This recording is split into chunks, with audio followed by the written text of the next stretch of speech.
In the cold wildlands of Alaska, the Miller family began building something special. It wasn't just a cabin or a house. It was their new life, hand-built, log by log.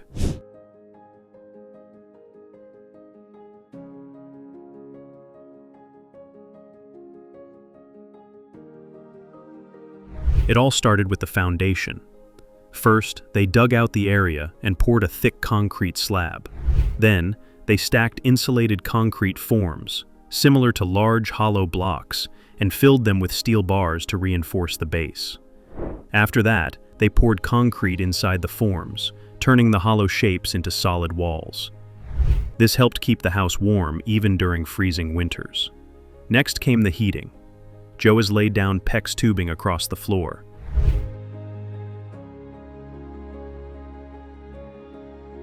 These tubes would carry warm water beneath the floors, known as radiant floor heating.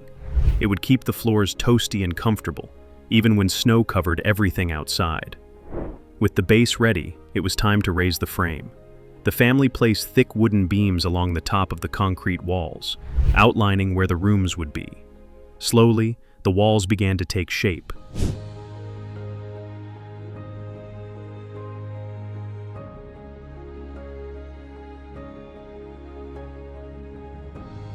For the front porch, they put concrete posts deep into the ground and added strong wooden joists on top. This made the base of the porch sturdy enough to handle snow and heavy boots.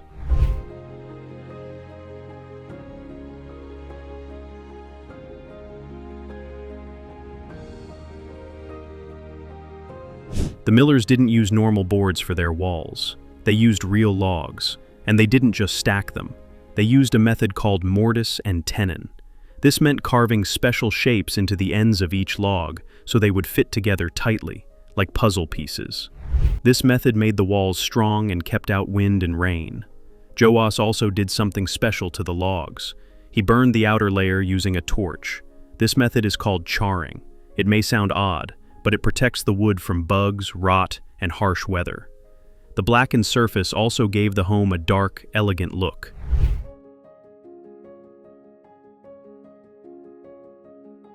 This was truly a family project. The twins helped carry logs and tools. The younger kids cleaned and passed materials. Each family member had a role, and they worked together every day. It wasn't easy, but they kept going. Once the top logs were in place, the roof came next. Big wooden beams went across the top of the walls.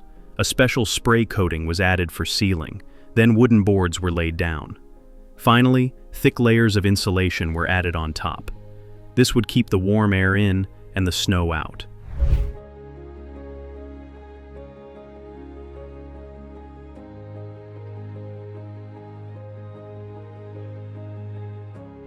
Inside the house, they needed walls for rooms. To do this, Joas carefully cut into the logs using a chainsaw. He followed laser lines to keep the cuts straight.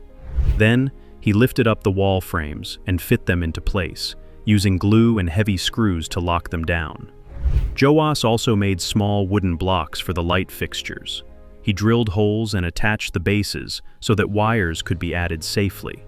The family stained the logs with a rich finish, giving the wood a polished, beautiful look. As winter approached, the Millers focused on getting the roof done. Joas and the twins climbed up and began installing big green metal sheets. These were cut to fit around roof features, like sun tunnels and vents.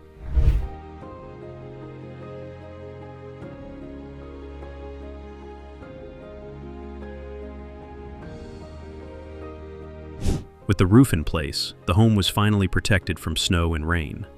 Inside, the family worked on PEX piping for both water and heating. These tubes would carry warm water beneath the floors, keeping the entire home cozy in the cold Alaska months.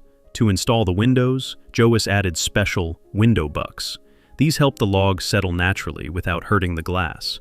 Some windows had to be removed and fixed because of upside-down stickers, but the family stayed patient. Foam and insulation were added around each window to keep the cold air out.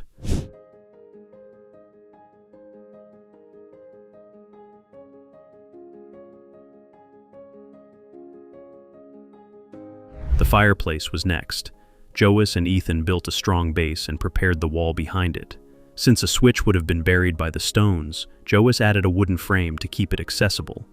Then they attached metal mesh, covered it with mortar, and began placing the stones one by one. Each piece had to fit just right. Inside, Avalon and the others started painting the walls with a soft, weathered white. Tiny brushes were used for tight corners. Meanwhile, Joas and the twins stained all the wood trims. They tried doing it outside, but the freezing weather made the stain freeze too, so they brought the pieces inside to dry. Justin painted the upstairs light rims brown while downstairs lights stayed white.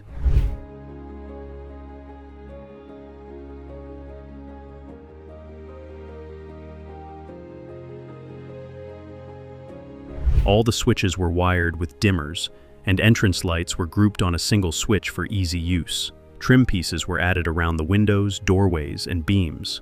These small details gave the inside a clean, finished look. Everything now felt connected and polished. In the bathrooms, Joas sealed the walls with waterproof materials before tiling. The boys helped mix mortar and place tiles carefully, using spacers for straight lines. They also added a small built-in shelf, or niche, for shampoo. After the tiles dried, grout was added to seal the spaces.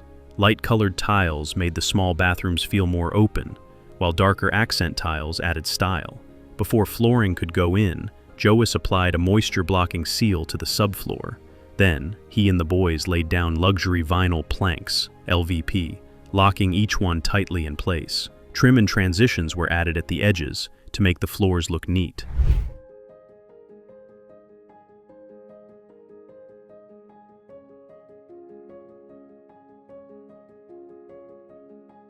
Now it was time for the kitchen. The family built and installed their own cabinets. Avalon and Justin worked on the island, and even the youngest kids helped where they could.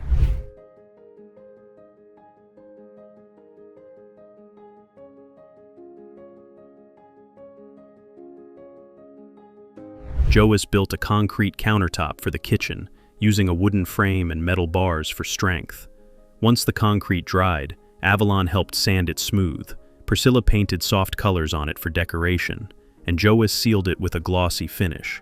The result looked modern, strong, and beautiful. White brick-shaped tiles were added as a backsplash. Their simple look, combined with dark grout, gave the kitchen a timeless style. Open wooden shelves added extra storage and warmth. All appliances, fridge, stove, sink, and dishwasher, were installed, and Priscilla looked happy in her new space. The kitchen was finally ready. Joas also built shelves in a cool, quiet room for Priscilla to store food and canned goods. It would serve as a year-round pantry. The family added creative decorations, too. For example, they made triangle panels using old barn wood, turning one into a mountain scene with colors that looked like snow, trees, and rivers. It gave the living room a personal, artistic touch. In the bathroom, Joas made another concrete countertop, this time with a cutout for a sink. Once polished and coated, it matched the clean look of the house perfectly.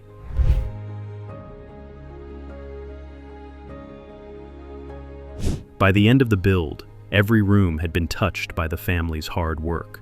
The living room was full of light, the bedrooms were cozy, and the kitchen was big enough for everyone to gather. The basement had rooms for the kids, a play area, and storage. This wasn't just a log house in Alaska. It was a home built by love, effort, and teamwork. Joas and Priscilla had guided their children through every step, teaching them how to build and why it mattered. From framing to roofing, from sanding logs to pouring countertops, the Millers had done it all together. And now, surrounded by the beauty of Alaska, they had a home filled with pride, memories, and joy.